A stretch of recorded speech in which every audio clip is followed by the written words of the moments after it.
Jika kamu ingin mengubah hidupmu, maka kamu pasti akan menemukan caranya bagaimana. Jika tidak, kamu pasti akan punya 1001 alasan. Halo semuanya, nama saya Michael. Selamat datang di channel saya, Sikutu Buku. Kali ini, saya akan bahas buku You Are a Badass karya Jen Sincero. Sebelum kita mulai, buat kalian yang mau support channel ini agar terus berkarya, caranya gampang banget. Kalian cukup klik subscribe dan nyalakan loncengnya. Dukungan kalian membantu banget, supaya kita bisa rutin posting dan bersama-sama belajar di channel ini. Buku ini akan membantu kamu lebih sadar dan tahu apa yang kamu inginkan dalam hidup. Seringkali kita membuat pilihan yang salah dalam kehidupan sehari-hari. Kita menjalani hidup sesuai yang dikatakan oleh orang lain. Padahal, kamu bertanggung jawab atas apa yang kamu ucapkan dan lakukan. Kamu tidak bertanggung jawab atas apa yang orang lain katakan tentang dirimu. Semakin dewasa, biasanya banyak orang menjalani perjalanan hidup yang penting, yaitu mereka mulai tidak terlalu peduli atas apa yang orang lain katakan. Mereka sadar, seringkali apa yang orang lain ucapkan tidaklah begitu penting. Apalagi ucapan dari haters yang isinya hanya menjatuhkan kamu. Jika kamu melakukan hal terbaik yang bisa kamu lakukan dengan penuh integritas, maka kamu bisa bangga pada dirimu sendiri dan tidak perlu memperdulikan apa yang orang lain katakan. Saya merangkumnya menjadi 3 hal penting dari buku ini. Pertama, kenapa kamu bisa seperti sekarang? Apakah kamu pernah merasa terjebak dengan rutinitas dan pekerjaan yang kamu jalani sekarang? Kenapa kita membuat pilihan dengan mengikuti omongan orang lain? Ternyata alam bawah sadar kita berperan besar dalam menentukan sebuah pilihan. Kenyataannya seperti ini. Apa yang kita percayai tentang diri kita, mayoritas berasal dari pesan atau ucapan yang diulang terus-menerus sejak kita masih kecil. Pesan ini lalu akan berada di dalam alam bawah sadar. Contohnya begini, misalnya kamu ingin mencari dan menikah dengan belahan jiwa kamu. Namun, kamu dibesarkan dalam keluarga di mana suami istri selalu bertengkar. Tanpa sadar, ternyata alam bawah sadar kamu mengasosiasikan hubungan percintaan dengan rasa sakit dan penderitaan. Hal inilah tanpa kamu sadari menahan kamu untuk jatuh cinta dan menjalani hubungan percintaan yang kamu inginkan. Perasaan negatif tentang dirimu dan dunia yang berada dalam bawah sadar membuat kamu terperangkap. Hal inilah yang disebut oleh Jen sebagai Big Snooze. Lebih lanjut, Jen mendeskripsikan Big Snooze sebagai ego dalam diri. Ini adalah bagian diri yang ingin melindungi kita, namun seringkali apa yang dilakukan malah menyabotase kebahagiaan yang kita inginkan. Big Snooze itu bisa diibaratkan sebagai ibu yang overprotective. Karena saking overprotectivenya, kamu tidak boleh keluar rumah, harus terus bersama dia, karena takut ada bahaya di luar. Tentu saja niatnya baik, namun sayangnya semua itu berdasarkan ketakutan. Ini yang membuat Big Snooze malah menyabotase kebahagiaan kita sendiri. Jadi, apa yang bisa kita lakukan?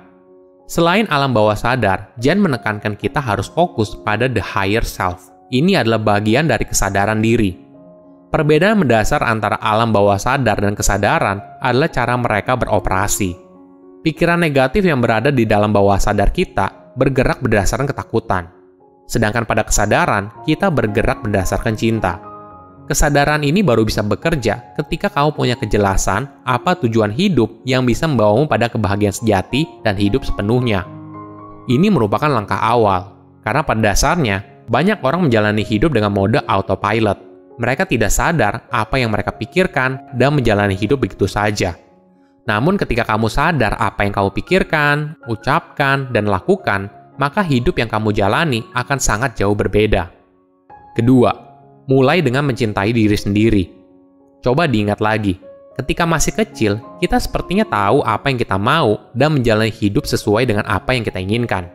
Kita bermain dan suka pada hal tertentu tanpa berpikir apa yang orang lain pikirkan soal pilihan kita. Namun semakin kita dewasa, kita lebih sering mendengarkan suara yang di luar diri daripada suara yang di dalam diri. Akhirnya, seringkali kita berada dalam kondisi yang jauh dari ideal. Bekerja di tempat atau pekerjaan yang tidak kita sukai, atau bertahan pada hubungan percintaan yang buruk. Langkah awal untuk keluar dari semua ini adalah dengan mulai mencintai dirimu sendiri. Setiap hari, kamu harus selalu mengingatkan dirimu dengan penuh cinta dan afirmasi positif. Katakan pada dirimu, kalau saya adalah orang yang cantik atau ganteng. Saya itu pintar, saya bisa menjalankan hidup yang saya mau. Afirmasi ini harus sering kamu ucapkan pada dirimu sendiri, entah itu ketika kamu sedang santai ataupun sebelum memulai bekerja. Bahkan, kamu bisa menuliskannya ke dalam post-it dan kamu tempel agar menjadi pengingat. Rasa cinta pada dirimu sendiri akhirnya akan membuat kamu berhenti membandingkan hidup yang kamu jalani dengan orang lain. Ingat, setiap orang unik dan punya hidup yang berbeda. Bukan hanya itu, kecintaan terhadap diri sendiri akan mengurangi rasa takut tentang apa yang orang lain pikirkan. Kamu tidak lagi membiarkan orang lain mendikte cara kamu menjalani hidup. Jika kamu mau jadi penulis, silahkan. Coba mulai menulis rutin setiap hari. Lakukan apa yang ingin kamu lakukan. Ingat, semua dimulai dari pikiran dan menentukan kenyataan hidup yang kamu jalani. Jadi, jika kamu ingin mengubah kenyataan, maka kamu harus mengubah pikiranmu dulu. Mulailah percaya kalau kamu bisa melakukannya dan bisa mencapai mimpi yang kamu inginkan. Apapun yang kamu pikirkan akan memberikanmu energi, dan pada akhirnya energi itu yang menjadi kenyataan. Jadi, kenapa tidak berusaha mengarahkan energi itu ke hal yang kamu inginkan? Ibaratnya seperti pepatah, fake it until you make it. Jika kamu bermimpi ingin jadi pembicara yang hebat, tapi kamu takut berdiri di atas panggung, jangan fokus pada tanganmu yang gemetar atau suaramu yang gugup. Melainkan, visualisasikan dirimu sebagai orang yang mampu memberikan pidato yang menarik.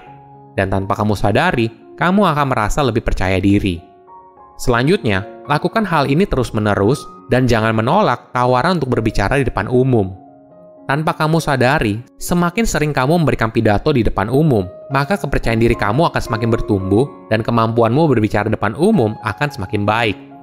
Ketiga, perhatikan lingkungan di mana kamu berada.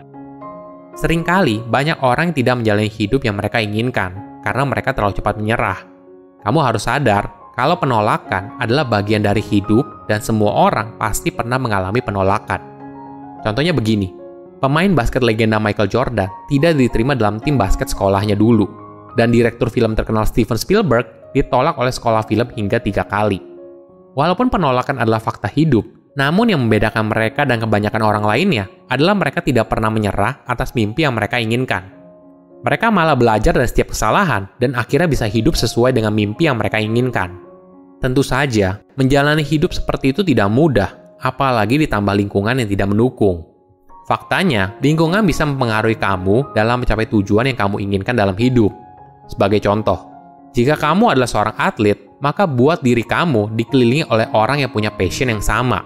Mulai dan akhiri setiap harimu dengan hal yang bisa membantu kamu mencapai tujuan yang kamu inginkan.